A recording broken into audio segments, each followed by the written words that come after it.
अस्सलाम वालेकुम dear students, उम्मीद है आप सब खैरियत से होंगे। आज का जो हमारा टॉपिक है वो है बी फार्मेसी फर्स्ट ईयर की एनाटमी एंड फिजियोलॉजी के चैप्टर 3 का नेक्स्ट टॉपिक, जिसका name anatomy of reproductive system. तो रिप्रोडक्टिव सिस्टम मेल में अलग होता है, फीमेल में अलग होता है, इसलिए अलग अलग हम इनको अंडरस्टैंड करेंगे। यहाँ पे जो सबसे पहले हमने डिस्कस करना है, मेल रिप्रोडक्टिव सिस्टम को डिस्कस करना है। तो चलिए स्टार्ट करते हैं। The anatomy of human reproductive system can be discussed as following.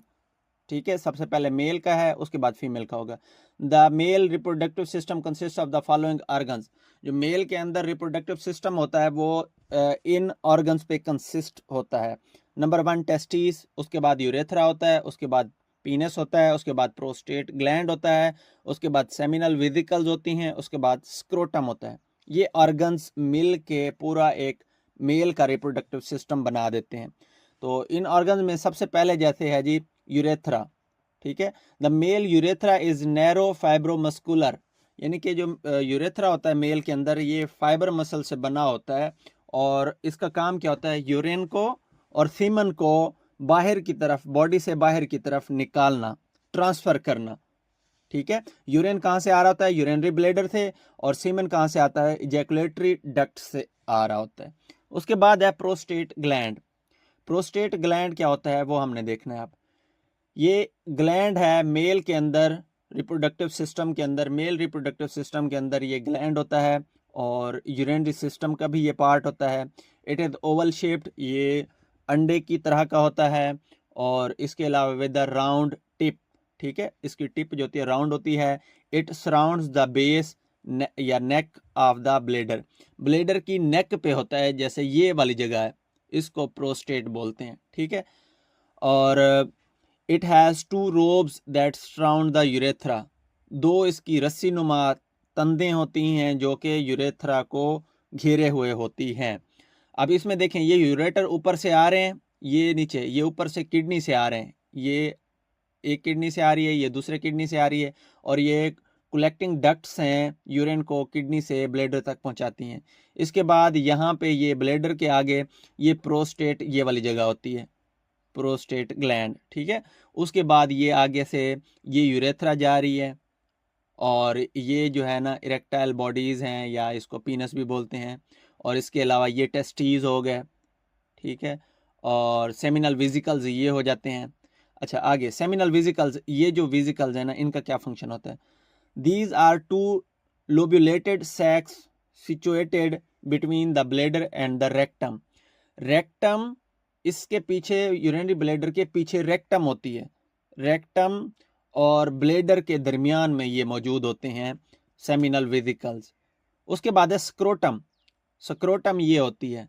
ठीक है, ये टेस्टीज को जो कवर किए होती है, इसको स्क्रोटम बोलते हैं। इसका हमने देखना है इसका क्या फंक्शन होता है। ये पतली एक्सटर्नल सैक होती है, बैरूनी थैली होती है, जिल्द से बनी हुई। स्क्रोटम जिल्द की बनी हुई बैरूनी थैली होती है।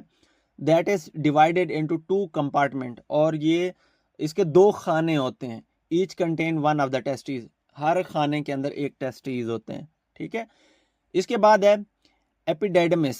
ये क्या होती है? ये is a mass made up of highly coiled tubes that store the spermatozoa. ये कोइल्ड स्ट्रक्चर होता है, मास होता है। ठीक है, और ट्यूब का ये कोइल्ड स्ट्रक्चर होता है, ये मास होता है। और इसका काम क्या होता है? स्पर्मेटोजोआ को स्टोर करना, स्पर्म्स को स्टोर करना। इसमें अब अगेन हम देखते हैं, ये देखें, ये यूरिनरी ब्लैडर, ये जो नाली है ना, ये आ रही है किडनी से, इसको यूरेटर बोलते हैं। इसी तरह एक परली साइड पे भी होगी। और ये हो गया, ये है आपका प्रोस्टेट। ठीक है, अब देखें, प्रोस्टेट रेक्टम से आगे है। ठीक है, और प्रोस्टेट और यूरिनरी ब्लैडर और रेक्टम के दरमियान में है सेमिनल वेसिकल्स। ठीक है, तो आगे हम देखते हैं टेस्टीज का क्या फंक्शन होता है। टेस्टीज जो है ना, ये मेल ऑर्गन्स हैं where spermatozoa are formed and male sex hormone testosterone are formed. Males के अंदर टेस्टोस्टेरोन और जो कि मेल सेक्स हार्मोन होता है, और स्पर्मेटोजोआ कहाँ पे बन रहे होते हैं? टेस्टीज के अंदर, ये दिखाया गया। यहाँ तक हमारा जो मेल रिप्रोडक्टिव सिस्टम था उसकी एनाटॉमी एंड फिजियोलॉजी वो कंप्लीट हुई। आई होप आज के लेक्चर से आपको क्लियरली अंडरस्टैंड हो गया होगा। अगर आज के लेक्चर में आपका कोई क्वेश्चन है, कोई कन्फ्यूजन है, आपको समझ नहीं आई, आप कमेंट सेक्शन में क्वेश्चन कर सकते हैं, मैं आपको आंसर करूँगा। अगर आपने अभी तक हमारे चैनल को सब्सक्राइब नहीं किया और आप भी फार्मेसी फर्स्ट ईयर में हैं या सेकंड ईयर में या सप्ली की तैयारी कर रहे हैं तो आप हमारे चैनल को लाजमी सब्सक्राइब कर लें और आप अपने उन दोस्तों को भी ये शेयर करें जो फर्स्ट ईयर में या सेकंड ईयर में या बी फार्मेसी सप्ली की तैयारी कर रहे हैं। Thank you so much.